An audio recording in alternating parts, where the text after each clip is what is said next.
Hey guys, and welcome to this naughty little number, the Yamaha XSR900.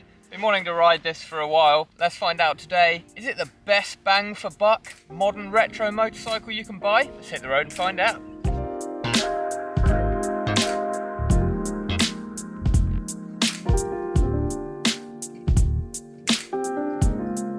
Okay guys, so retailing at £10,610. The new XSR900 at that price, looking like a bit of a bargain to be honest compared to the competition. If you look at the Kawasaki Z900 RS, that's almost £1,000 more. So is the Triumph Speed Twin. What else do we have? The BMW R9T, that's almost £3,000 more than this bike. It's a hell of a lot. I don't know how Beamer get away with that. Classic BMW. So yeah, the Yamaha XSR is looking like a bit of a bargain in the modern retro segment. So the engine, it's a classic, it's a CP3 triple from Yamaha. It's got, in this guise, 117 horsepower and 93 Newton meters of torque. And straight off the bat, I can tell you, I've ridden this motor a few times, but I am surprised at how quick this bike is. Immediately jumping on, just a brief ride back there, I'll show you in a second. But yeah, she is not lacking in the power department. And actually looking at the stats, fine masonry work, sir. Looking at the stats, she is the most powerful in the sort of, you know, retro sports bike segment as well, at 117 horsepower. And you can feel that for sure. I'm not saying yet whether it's the nicest engine, but power-wise and speed-wise, yeah, it is trumping the competition that I just named there. You do have the Honda CB1000R, which is a little bit of a different league, slightly different bike, you could say. That is considerably more powerful, but I'm not going to compare that bike today. So straight off, you've got 4 rider modes: 4, 3, 2, 1. 4 being down on power, and then ascending up to 1 being the sportiest riding mode. So this being a retro bike, it's actually got touches of quite modern features on it. The TFT electronic dash, unlike some of the competition with analog, well, all of the competition with analog dials, this is more modern than those. It's based on late 80s to early 90s styling. Now this may be slightly controversial, but I absolutely love the styling. I really like the seat on the back, quite a muscular looking bike, sort of old school race 80s motorcycle design. The tank is really quite nice actually, really quite impressive design. So yeah, overall, design wise, I'm really impressed with her. I can see why some of you may not like it. I've heard some people love or hate the rear seat. I'm a lover of it. So you're getting a quick shifter as standard. If we go through tech quickly, you are getting a quick shifter as standard. One of the best quick shifters in the motorcycle market today, that is for sure. It is really smooth. See you off, sir. If you want an exciting motorbike and engine, this CP3, especially in the XSR, it is turning the heat up somewhat. It's really exciting. So this bike's fitted with the Aquaprovic exhaust can, excuse me, I can't speak, as well. I must say, it's not overwhelming, the sound. Just ticking along here at these slower speeds, you can just about hear it. That's alright. It gets nice when you start revving. When you get above sort of 5,000–6,000 RPM, it really starts coming on song and it sounds a little bit naughty. Alright, let's see if we can open her up a bit. Hear that? She purrs.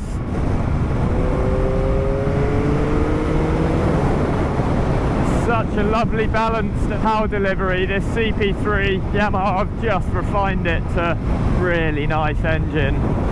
It's not too fast. It is quick though.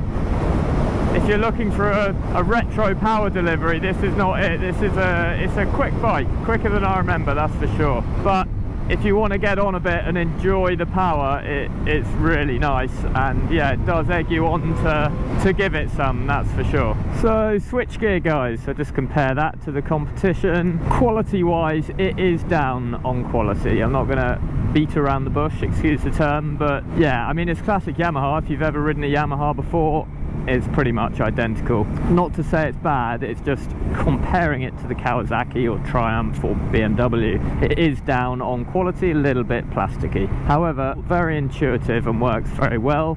As I say, it's coming with a fair bit of tech this, so you've got cruise control as standard, you've got your rider modes, you've got an IMU, lean sensitive traction control, ABS, anti-slip, anti-wheelie. There's a lot of tech on this bike. For a retro bike, they've kitted it out, and I think for the money as well, you're getting quite a lot of technology, even compared to the more expensive, competition. So riding dynamics wise, brakes very good, clutch and gears really positive, nice light clutch. For a retro styled bike, she's an absolute screamer.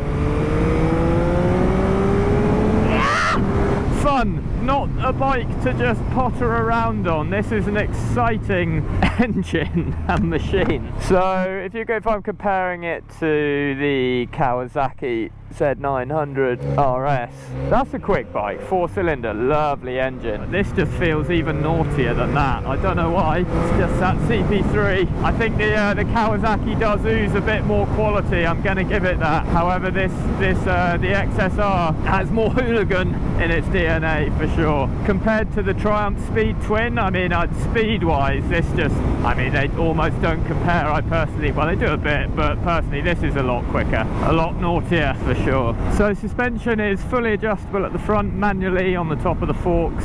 On the rear, rebound and preload adjustable. As is out the box, it's slightly on the stiffer side actually. This, obviously you can soften it off, so not a problem, but it is slightly on the stiffer side, the suspension. Handling's very nice, neutral handling bike. It's not incredibly agile, and it's got a slightly longer swinging arm for 2022 they introduced, so it's actually quite a stable bike through the corners. I mean, don't get me wrong, it is agile, but it's not like the MT09, which will be more agile, eager on its on the front end there and to turn into corners. This is more of a neutral, stable handling motorcycle.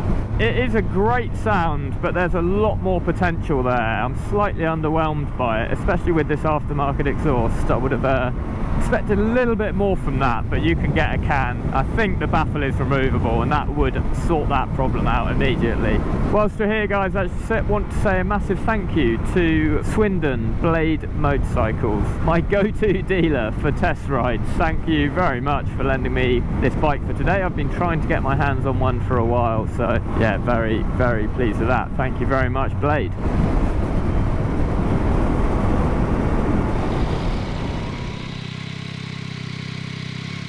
Okay guys, quick fire round, a few specs for you. So brakes up front, we've got two 298mm discs with 4-piston calipers on. And on the rear, guys, you've got a single 245mm disc with a 2-piston Nissin caliper. Yeah, brakes are quite high performance actually, more than enough for a bike like this. Really nice feeling brakes, well dialed in. So guys, suspension, as I said earlier, is fully adjustable up the front manually on the top of the forks. 41mm KYB upside down forks, 130mm of travel. It's a little bit possibly softer setup than the MT09. It does feel a little bit stiffer on the road than I was expecting, so of course you can adjust that yourself manually on the suspension, but nice handling bike. Not a standout feature, the suspension, to me at the moment. You have to have a fiddle around with it and find your perfect setting, I should think. So guys, quite clearly a single KYB shock on the rear with 137mm of travel. Whilst we're around the back here, let me know what you think of the seat. Quite a sticking point on the new XSR900.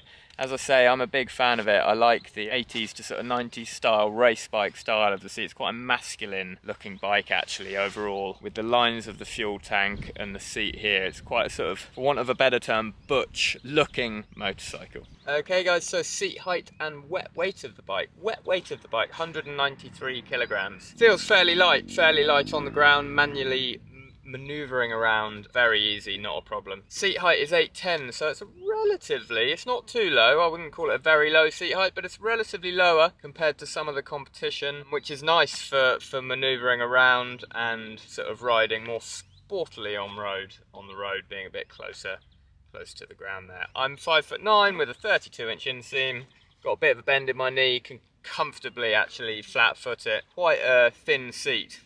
On that, point to note, I do very much like the look of the seat. Quite hard, it's quite a stiff seat, shall we say. So over time you may get a little bit uncomfortable over the seat. You could possibly opt for some sort of gel option to make the seat a little bit more comfortable. So yeah, there are the specs for you. Nice looking bike. Vibes so far, definitely more on the hooligan side. For your money, you are getting a lot of bang. Looks wise, you get this black colour and there's also the blue with the yellow accents. Now, it's a shame I haven't got the blue bike because personally, I think the blue with the yellow accents is quite a striking looking bike. That looks really nice in person, the blue colour especially. And good little feature, passenger foot pegs down here, nicely fold away, keeping it sort of nice and sleek on the rear end there, offsetting the big butch masculine rear seat on the back there. Let's hit the road again. There's something about these CP3s that every time I jump back on them, so the first time I ride them, I don't quite gel with the CP3. I don't know why. I always find it quite shocking at how hooliganish they are. I'm not expecting it, but then as I go to jump back on it there, I just have a wave of, a little wave of excitement of jumping back on the bike, because you want to open it up again. So, what's she like through town? Well, like most modern bikes, very easy, really nicely fueled.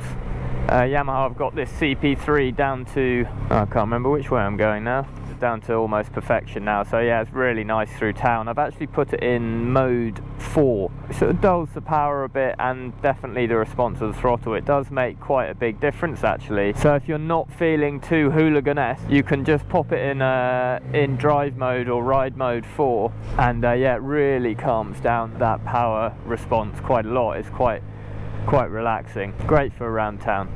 But overall, very easy through town. But really, you want it in mode 1.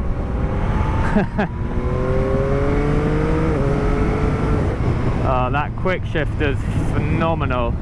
So guys, overall, is it the best bang for buck?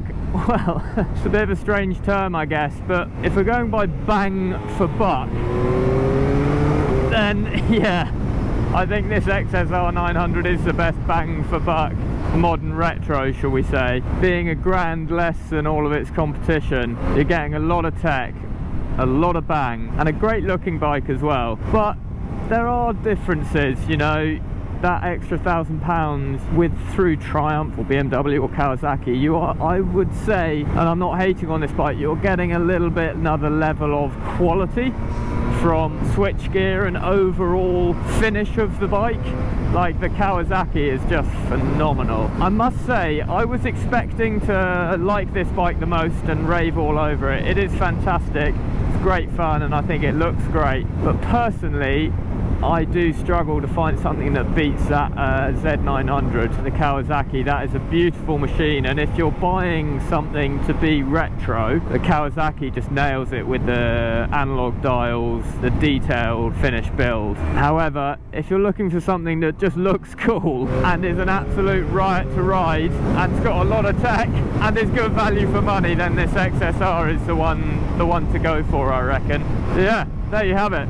Hope you've enjoyed the vid. Don't forget to subscribe to the channel and hit that like button, guys. It really does help. Big shout out to mental health awareness. Hope everyone's doing alright out there. Many thanks for watching. I need to get this bike back to her rightful owner. I'll see you in the next video. Take it easy. Ride steady. Ciao Bella.